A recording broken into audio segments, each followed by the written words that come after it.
آپ کے دلوں میں کشادگی پیدا کر دی جائے کہ جب مل کے بیٹھتے ہیں اور فیصلہ لیتے ہیں تو پتہ چلتا ہے کہ دین ہی کا کام کر رہے ہیں۔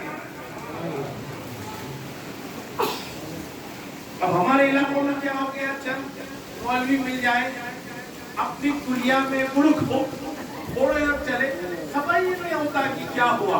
لیکن صوفیاء کرام کا اصول یہ ہے کہ سب کو جمع کر کے اجتماعیت کے ساتھ جو بات رکھی جاتی ہے، اس سے کیا ہوتا ہے تو دلوں کی صفائی ہوتی ہے، اور جب دل صاف ہوتے ہیں تب دین کا پیغام پہنچ جاتا ہے اس کا حق ادا۔ ابھی فاروق میاں صاحب نے آپ کے سامنے رکھی بات کہ دکن کے علاقے سے عظیم ایک اپنا مقام بلندی کی طرف نوجوانوں کی طرف سے نئے نام تھا ابھر رہے، جو دکن کی سرزمین سے، یہ دکن ہے، اپنے لوگوں کی قدر کریں اور دنیا کو بتائیں کہ دکن کی فضاؤں میں علم اور عمل دونوں باقی، اور یہ ہے کہ علم آ جانا کمال نہیں ہے، علم اور ادب انکساری اور عاجزی کے ساتھ جو علم پیش کرتا ہے وہ دکن میں موجود ہے۔ اعلیٰ حضرت امام عشق و محبت نے جب خط لکھا دکن میں حیدرآباد پر، لکھا کہ دکن کی فضاؤں میں میں دیکھ رہا ہوں علم و ادب باقی۔ یہ تحریر شمال سے اعلیٰ حضرت نے تحریر، جس کی ہمارا بانی جامعہ جب اعلیٰ حضرت نے خط گرسا کیا لکھا تو پتہ چلا خضر والے ہی جانتے ہیں خضر کیا ہے، ناقدروں کو کیا خبر کہ خضر کس کو کہتے ہیں۔ یہاں کون ہے تو ولیوں کی شان یہ ہے، ایک ولی دوسرے ولی کو اس انداز میں عزت افزائی کے ساتھ پیش کر رہا ہے۔ اعلیٰ حضرت نے یہاں پر دکن میں حیدرآباد میں خط لکھا تو اس انداز میں۔ اب رہی بات وہ یہ ہے کہ علم ہمیشہ ادب والوں سے لو، تکبر والوں سے نہ لو، گر فر والوں سے نہ لو، ادب والوں سے علم کیا۔ ادب والے کون ہیں؟ آثار خدا، اہل اللہ۔ جہاں ولی ہے تو ولی کی پہچان کیا ہے؟ ولی اہل علم ہوتے ہیں، جس جگہ بیٹھ جاتے ہیں اس کی مٹی میں بھی علم رہتا ہے۔ تو یہاں یہ ہم علماء جو بلا رہے ہیں، یہ ناطقہ آ رہے ہیں، یہ حفاظ کرام کی جماعت، یہ دارالعلوم کے بچے، یہ تمام چیزیں کیا ہیں؟ یہ بتا رہی ہے کہ صوفی باصفا ایک علم کا سمندر رہا ہے اور اس کی شعائیں ہمیشہ باقی ہیں۔ اس لیے آپ کو خالی ایک پروگرام ہے آئیے کھائیے جائیے نہیں، بلکہ کچھ سیکھیے۔ جب آپ خانقاہ میں بیٹھیں گے اور خانقاہ والوں کی صحبت اختیار کریں گے تو علم خود بخود آپ کے دروازوں سے آپ کے گھروں میں داخل ہوگا، ادب آپ کے گھروں میں آپ کی بیوی بچوں میں پہنچ جائے گا۔ اور جب یہ زاویہ آپ کے گھروں میں، جب میں نے دیکھا کہ کئی بار ہوا کہ لوگ مورچے لے کے روڈ پہ نکلے گی، شریعت کا تعاون روڈوں پہ، ناکوں پہ، نکڑوں پہ نہیں ہوتا صاحب، جب کمرے بند ہوتے ہیں اور جب میاں بیوی ساتھ رہتے ہیں، اگر جب شریعت قائم کی جائے تو باہر روڈ تک شریعت چلتی ہے۔ شریعت روڈ پہ مورچہ لے کے چلنے کا نام ہے، یہی تو غلطی ہو رہی ہے۔ آج صوفیزم ہم خروج کی طرف لائیں تو صوفیزم کیا ہے؟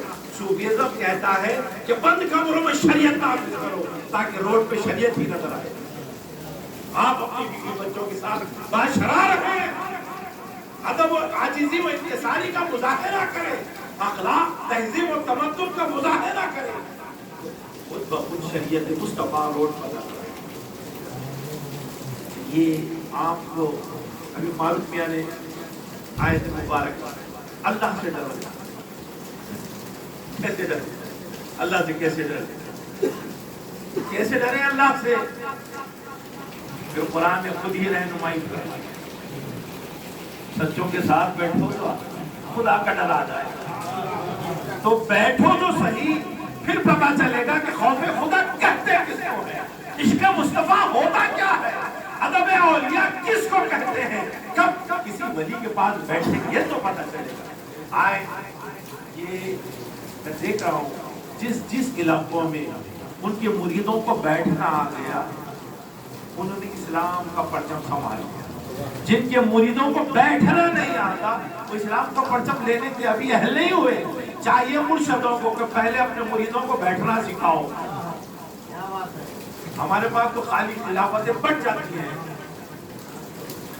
لیکن صوفی باصفا حضور صوفی ہند علیہ رحمت اللہ نے پہلے اپنے مریدوں کو جو کچھ دیا یہ ہے چہرے و خوشی۔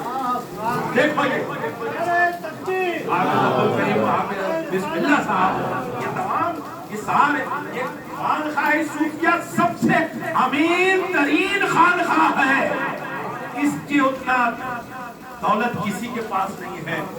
کوئی ہے تو میرے سامنے کھڑے ہو کے بتائے اس خانخواہ میں اتنی دولت ہو، کتنی دولت ہو؟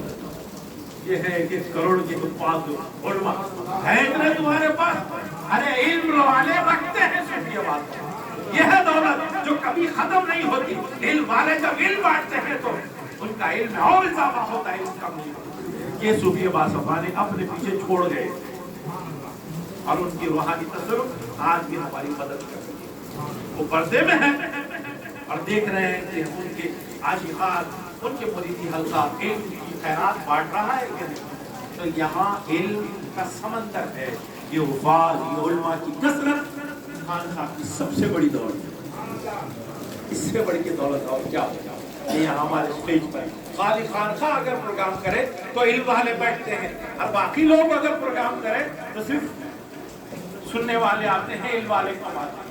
یہ خانقاہ صوفیہ کا ترہ امتیاز ہے، جہاں خانخواہ والے پہنچ گئے سمجھ جاؤ کہ وہاں علم اور ادب والے پہنچ گئے، اور ایسوں کے ساتھ بیٹھنے کے بعد ہی اسلام کا مزاج خوبصورت نظر آتا ہے۔ یہ ہے صوفی باصفا کیا ہے، پیرانی ماں کیا ہے، یہ علم کیا ہے، یہ ادب کیا ہے۔ ارے یہاں کا ایک نوالا کھانے کے لیے اس لیے آئے، کھانا سب کے گھر آ گیا، ایک زمانہ تھا 72 میں کھانا نہ تھا تو ہو سکتا ہے لوگ کھانے، لیکن آج اس خانقاہ میں لوگ ایک نوالا لینے کے لیے آتے ہیں کہ نسبتوں کا نوالا ہے۔ ابھی آپ نے کہا، ہمارے غلام خان صاحب نے کہا کہ مقدر کے سکندر اور بڑے بڑے بادشاہ ان کے ٹکڑے کھاتے ہیں، کیوں کھاتے ہیں؟